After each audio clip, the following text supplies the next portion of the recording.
il y a quelques semaines, je vous parlais de Vatican II, le fameux concile qui a marqué une espèce de rupture, de révolution, si on peut dire, dans l'Église traditionnelle,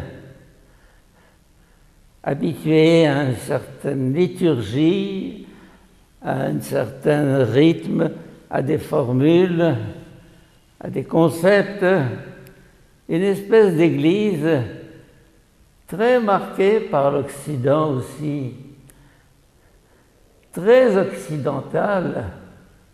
Et voilà que Vatican II fait venir des évêques noirs, jaunes, blancs, rouges. Pour la première fois, nous avons ce caractère panaché de l'Église. On sent vraiment qu'avec Vatican II, on passe d'une Église d'Occident à une Église mondiale. On sent que toutes les nations sont représentées. Et non seulement les nations sur le plan géographique, mais cette diversité de croyances. Il y a les orthodoxes. Ah, qu'est-ce qu'ils viennent faire? Et il y a les protestants. Oh, c'est pas leur place. Il y a les athées. Mais c'est pas possible. On est entre catholiques. Non. On ouvre. On ouvre. Je parlais la semaine dernière de cette Église, cette notion de peuple saint, de peuple choisi, qui a éclaté avec l'épiphanie et le baptême d'Esprit Saint. Et je retrouve cet esprit dans le Concile Vatican II, qui est tellement problématique pour beaucoup, et qui, pour moi, est une planche de salut, parce qu'il indique une direction, un avenir. En fait, quand on dit concile œcuménique, œcuménique, ça vient de œcuméné, ça veut dire la terre entière. En grec, œcuméné, ça signifie la terre. En arabe, el-maskouna, ou bien concile œcuménique, el-majma' al-maskouni, ça signifie représentatif de la terre entière. Pour moi, il y a eu deux conciles vraiment œcuméniques, c'est-à-dire vraiment représentatifs de l'ensemble de l'Église. Le premier, Jérusalem, et le dernier, Vatican II. Ça veut dire des conciles qui ont fait sauter les verrous, si je peux dire, ouvrant dans le premier concile la porte à tous les non-juifs et élargissant la notion de peuple choisi à l'ensemble des humains. Et le dernier, Vatican II, avec ce mot-clé de dialogue. Oh, que j'aime ce mot dialogue. Dialoguer, c'est quoi? Je dirais que pour la première fois de son histoire, l'Église dialogue. Dialoguer, ça signifie je t'apporte quelque chose et tu m'apportes quelque chose.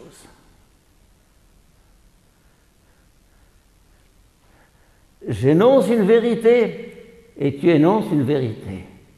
J'apporte une richesse et tu apportes une richesse.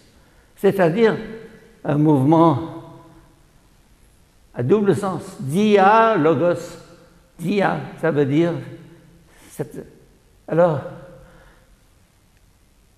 l'Église, pour la première fois, reconnaît qu'il y a des valeurs et des richesses en dehors de ces frontières d'Église catholique, apostolique et romaine.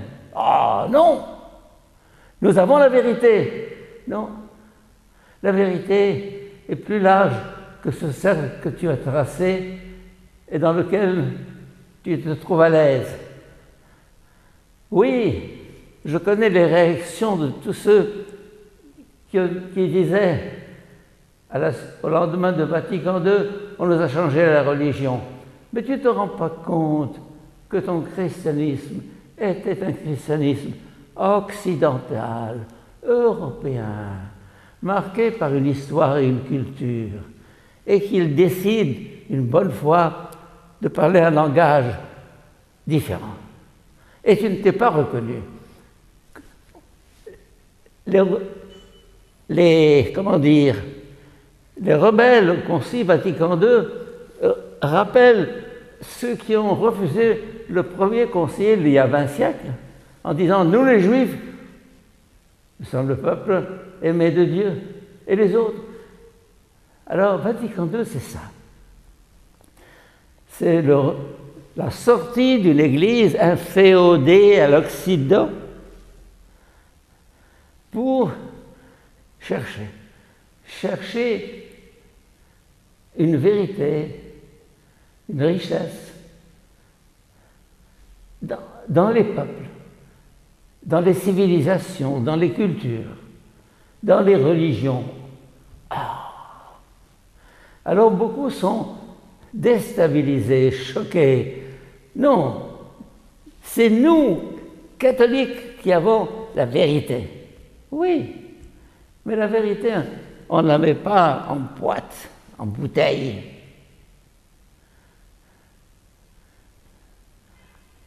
Elle nous échappe. Elle est multiforme. Elle est riche d'une diversité, comme on dit en latin, circumdata varietate, entourée de diversité. La vérité est multiple. Elle est comme l'arc-en-ciel. Variété de couleurs, variété de races. Et ce qui est frappant, justement, dans l'Épiphanie dont nous parlions la semaine dernière, un petit peu, et dans la fête de la Pentecôte, c'est cette diversité dans laquelle s'est reconnue l'Église et dans laquelle se manifeste l'Esprit. Alors le dialogue, c'est ça. Au lieu de dire « Viens, je vais t'apprendre ce que c'est que la vérité », je vais dire « Qu'est-ce que tu as à me dire là-dessus ?» Mais pas sous forme d'une stratégie de récupération de l'autre pour tâcher de le faire entrer dans ma boîte. Non, qu'est-ce que tu as à apprendre? Un dialogue vrai est un dialogue dans lequel on attend que l'autre m'apporte sa participation, sa richesse.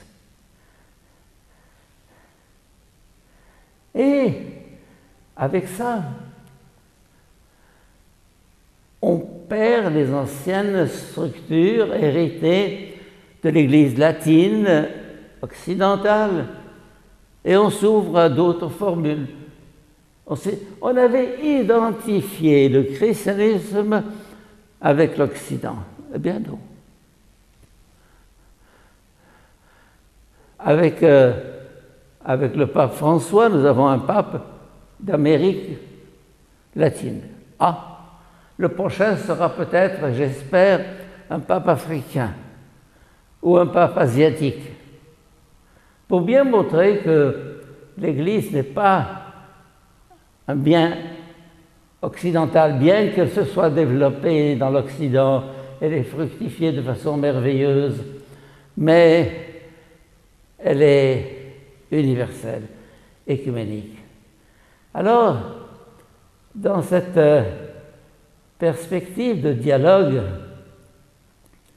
je voudrais parler de la deuxième lecture, la première lecture, Samuel qui entend une voix il se sent appelé et il dit, c'est toi? Non, c'est le Seigneur.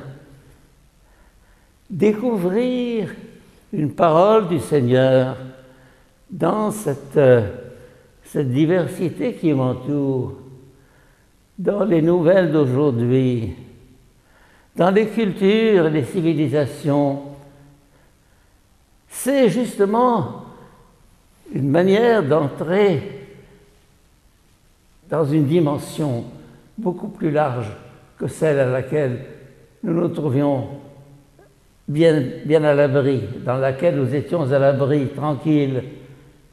Eh bien, je demande au Seigneur de nous ouvrir le cœur à cette richesse qui nous réserve dans cette multiplicité, dans cette diversité, dans cette richesse que nous apporte le monde d'aujourd'hui, avec tous les moyens de communication que nous connaissons et qui nous permettent de vivre aux dimensions du monde.